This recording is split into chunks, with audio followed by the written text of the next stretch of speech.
Mushoku Tensei is a fun and engaging anime with amazing characters in an immersive world. It sets itself higher than most of the isekai in the genre, but there are times when watching that it makes me go, it's pretty good. Wait, what the fuck? Hey there, Healthy Annie here.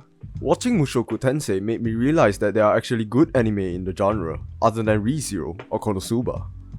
I was getting tired of watching the same copy-paste Kirito-kun protagonist that gets all the girls in the span of one episode. But this anime is different.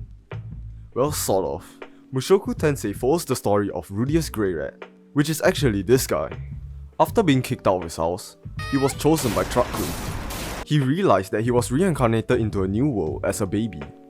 After appreciating his mother's huge wreck, he decided he wanted to make use of his second chance in life and turn over a new leaf. Healing.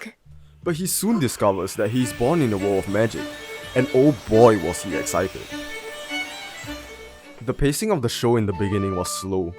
Rudeus would spend most of his time training with Roxy and overcoming his trauma. The anime wanted to take its time to set its foundation of the world. And honestly, I don't mind. The world of Mushoku Tensei is breathtaking and immersive. With the combination of movie-level animation and cinematography, I was in love with the world.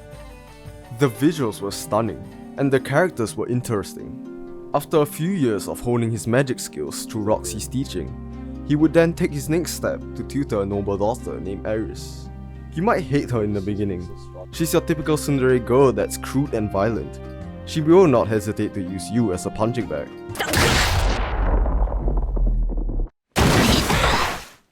I wish these type of characters would get a taste of their own medicine. Oh damn.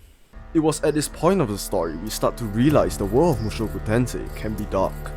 It wasn't edgy, but it was very realistic, because it was the first time Rudeus realized he could actually die.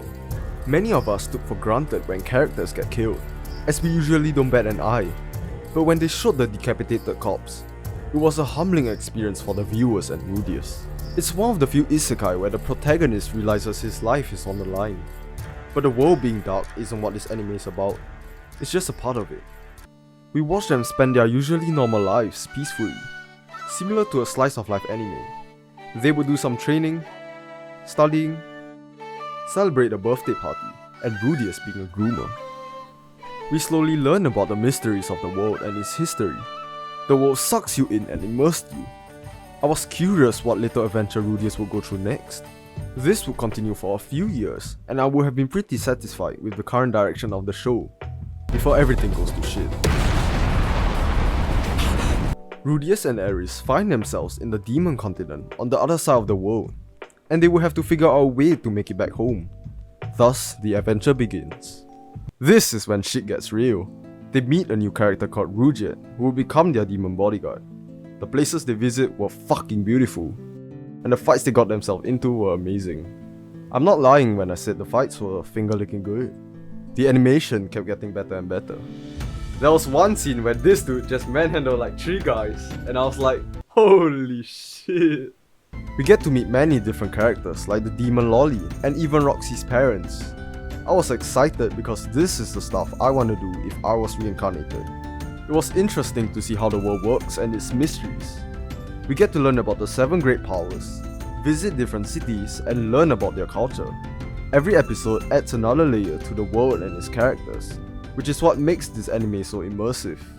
But the question remains, a dude that gets reincarnated and was given godlike abilities with cute girls in it. What sets apart this anime from any other isekai in the genre? One factor is that Rudeus' character is a piece of shit.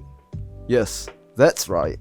Before he was reincarnated, he was a 34-year-old shy in need, which typically in Japan tends to get into more obscure habits. Even after reincarnating, he treats the world as a game and women as a walking flashlight.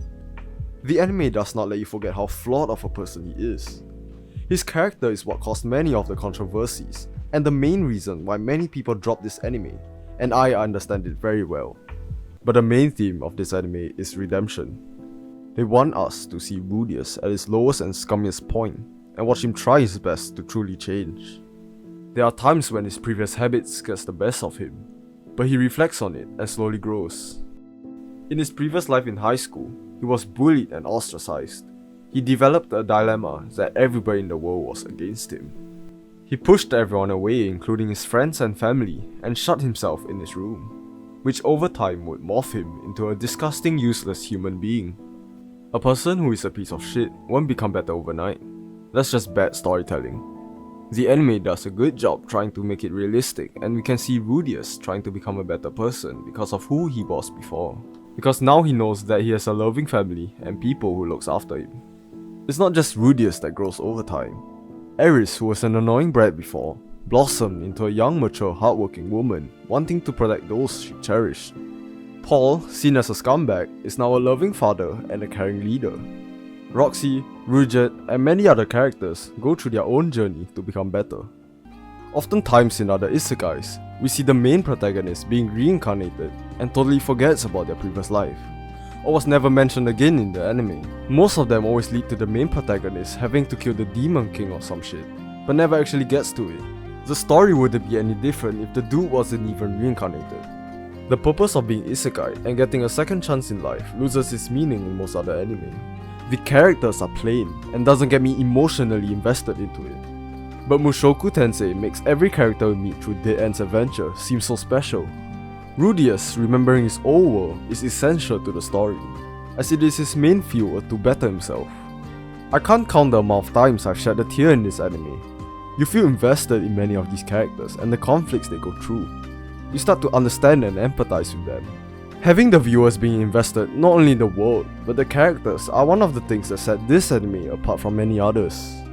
With Season 2 planning to release sometime in 2023, I'm excited to see what Studio Bind has in store for us. In conclusion, this anime is amazing, so check it out if you have yet to do so. Like and subscribe while you're at it. Anyways, bye. Also, Roxy is best girl.